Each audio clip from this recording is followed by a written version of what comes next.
Friends, आज हम लोग पढ़ेंगे लिपोप्रोटीन के मेटाबॉलिज्म को। एक वीडियो मैंने ऑलरेडी अपलोड कर दिया है लिपोप्रोटीन के बेसिक चीज पे, मतलब उसके डिफिनेशन पे, उसके फंक्शन पे, उसके डिफरेंट क्लासेस पर। आज हम लोग बात करेंगे लिपोप्रोटीन के मेटाबॉलिज्म पे, क्योंकि बहुत ही इंपॉर्टेंट टॉपिक है। सो ध्यान से देखिएगा। स्टार्ट करते हैं लेक्चर को। सबसे पहले मैं क्या करता हूँ, एक आपको ओवरव्यू देता हूँ कि होता क्या है मेटाबॉलिज्म में, या लिपिड में डिफरेंट डिफरेंट लिपिड क्लासेस जो हमने पढ़ा, VLDL, HDL, LDL, ये किस तरह से काम करते हैं, उनका बेसिक एकदम सबसे बेसिक फंडा मैं बताता हूँ। उसके बाद हम लोग एक एक चीज को अच्छे से पढ़ेंगे। वहां पे जब बेसिक साइकिल के बाद वहां से डिफरेंट डिफरेंट स्टेप को अच्छे से समझेंगे।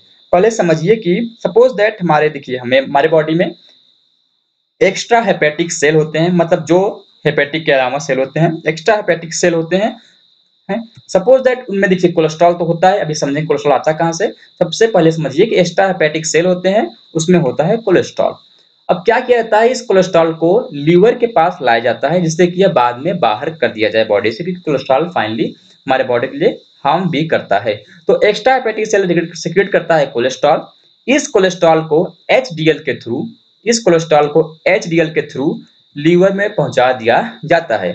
जो कि extra hepatic cell cholesterol release करता है, उसको एचडीएल के थ्रू लीवर में पहुंचा दिया जाता है।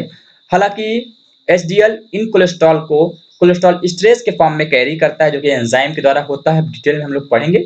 बस अभी आप इतना समझिए कि कोलेस्ट्रॉल को एचडीएल लीवर में लेके गया, जो कि वहां पे कोलेस्ट्रॉल स्ट्रेस के फॉर्म में ले गया, लेकिन अब यहाँ फिर से इसे कोलेस्ट्रॉल में कन्वर्ट कर दिया जाएगा।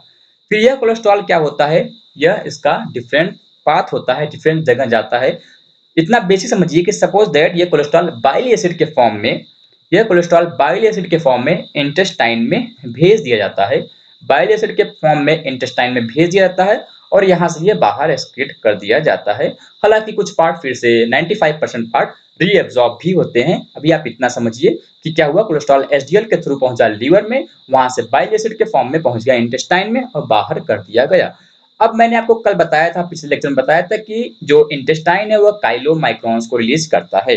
तो इंटेस्टाइन बनाया काइलोमाइक्रॉन। काइलोमाइक्रॉन के पास क्या होता है, मैंने बताया था आपको, यह ट्राइएसाइग्लिसरॉल और कोलेस्ट्रॉल को कैरी करता है। हालांकि हमारा लीवर भी बनाता है VLDL। मैंने पढ़ाया था आपको कि बताया था कि VLDL कहाँ से बनता है, लीवर से बनता है। तो यह काइलोमाइक्रॉन्स और VLDL फॉर्म हो गया। अब यह काइलोमाइक्रॉन और VLDL दोनों कैरी कर रहे हैं ट्राइएसाइल ग्लिसरॉल और fatty acid, sorry not fatty acid, cholesterol समझिए। अभी देखिए बेसिक फंडा ये है कि जो ये रिलीज हुए ना काइलोमाइक्रॉन्स और VLDL, ये अभी नेसेंट होते हैं, एक्टिव नहीं होते हैं। एचडीएल के थ्रू इन्हें एक्टिव किया जाता है। हालांकि वो चीजें हम लोग डिटेल में पढ़ेंगे। भैया बेसिक फंडा समझिए कि इंटेस्टाइन से निकला काइलोमाइक्रॉन्स, लीवर से निकला VLDL है, जिसके पास, इन दोनों के पास ट्राइएसाइल ग्लिसरॉल और कोलेस्ट्रॉल था।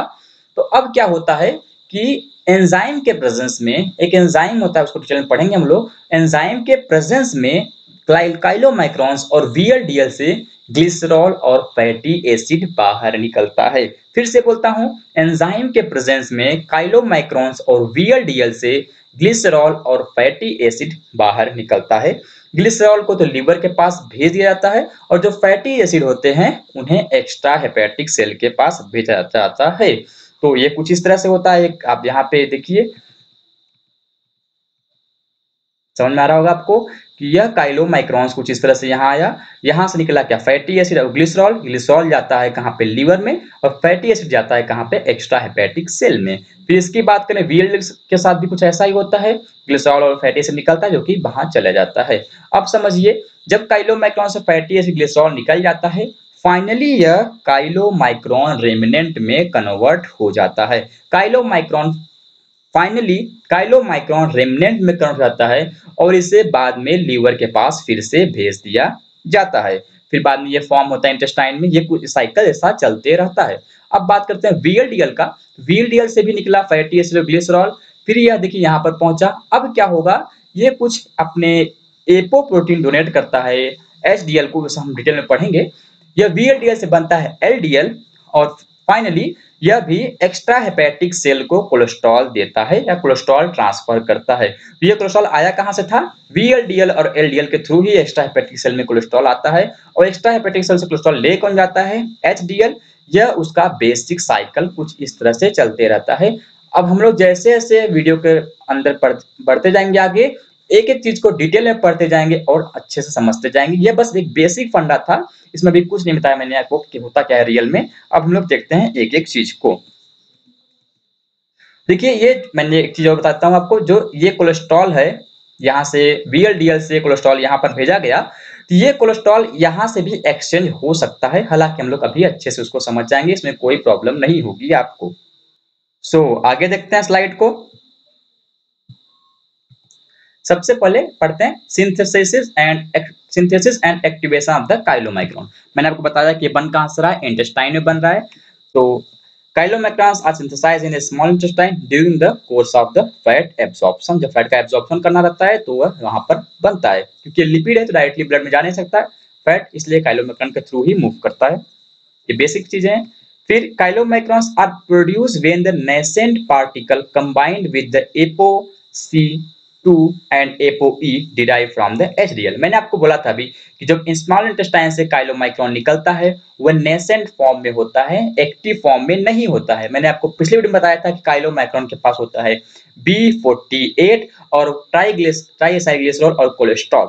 अभी देखिए ये एक्टिव नहीं है, नेसेंट फॉर्म में है। इसको एक्टिव करने के लिए, रियल काइलोमैक्रोन में कन्वर्ट करने के लिए HDL क्या करता है, C2 नाम का एपोप्रोटीन और E एपोप्रोटीन, दो एपोप्रोटीन C2 और एपोप्रोटीन E डोनेट करता है किसको, नेसेंट काइलोमाइक्रोन्स को, और यह कन्वर्ट हो जाता है काइलोमाइक्रोन। देखिए B48 तो काइलोमाइक्रोन में होता ही है, C2 भी आ गया, E भी आ गया।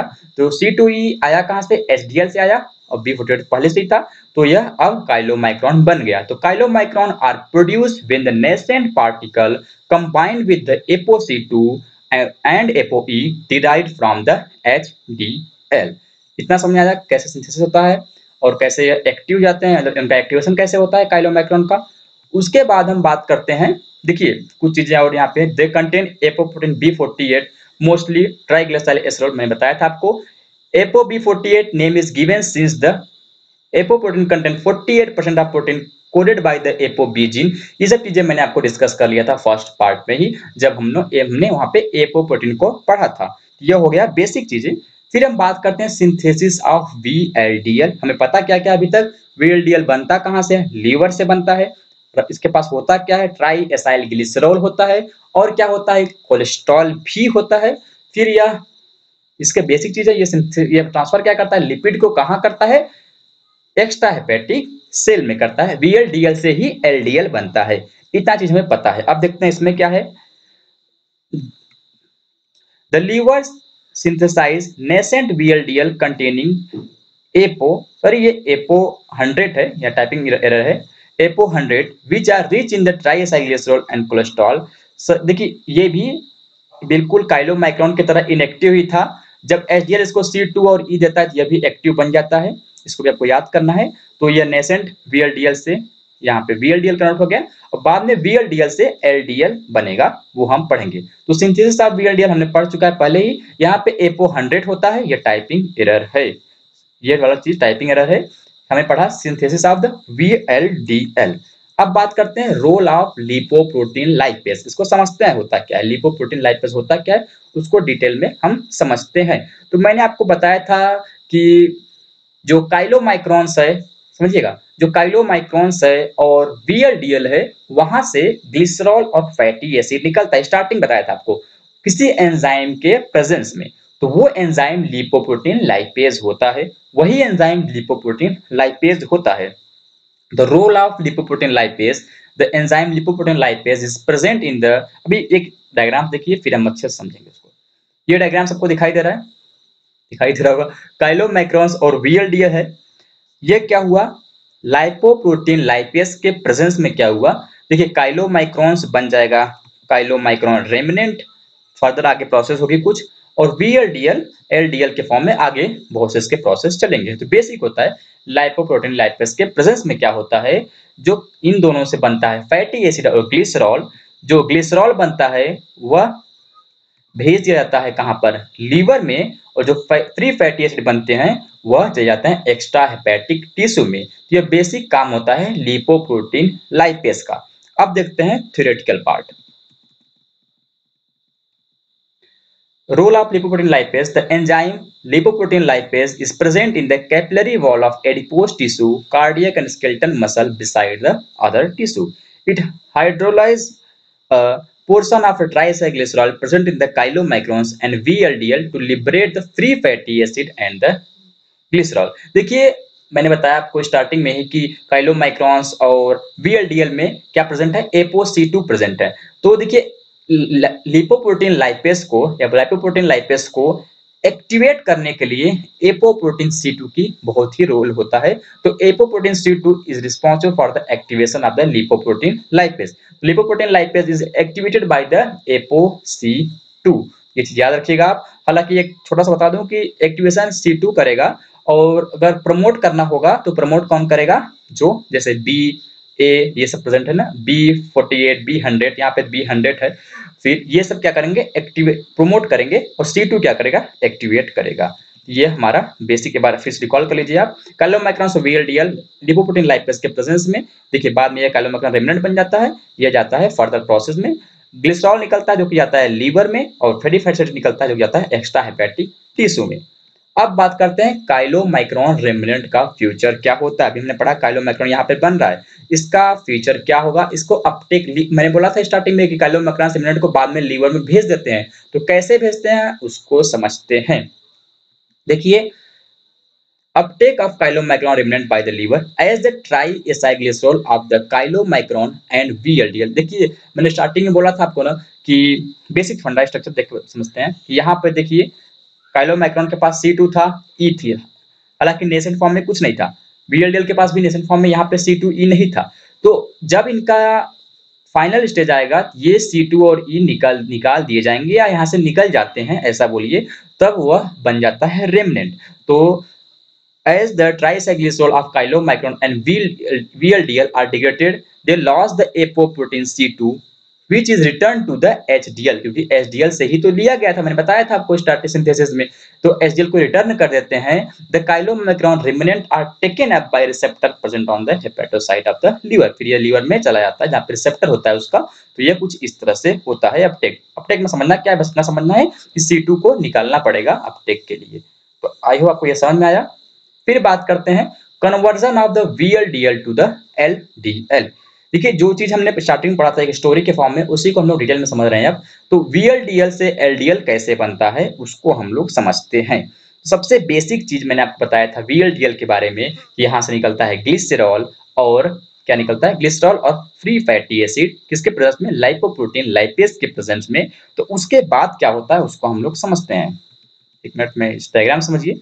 सबसे पहले VLDL था, फिर यह इसमें से होगा क्या, जब VLDL समझिए इतना कि ग्लिसरॉल और फ्री फैटी एसिड निकल चुका है, अब क्या होगा, VLDL से C2 निकलेगा। ये जो C2 आया था ना HDL से, C2 निकलेगा, जाएगा कहाँ, फिर से HDL में ही जाएगा, मतलब रिटर्न कर दिया जाएगा HDL से, क्योंकि HDL से ही लिया गया था तो HDL से रिटर्न कर दिया जाएगा। इसलिए हम बोलते हैं HDL का एक फंक्शन होता है, मतलब ये रिजर्वर है किसका, C2 और E का, एपोप्रोटीन C2 और E का। तो VLDL सबसे पहले निकलता है एपोप्रोटीन C2 जो कि HDL को रिटर्न कर दिया जाता है।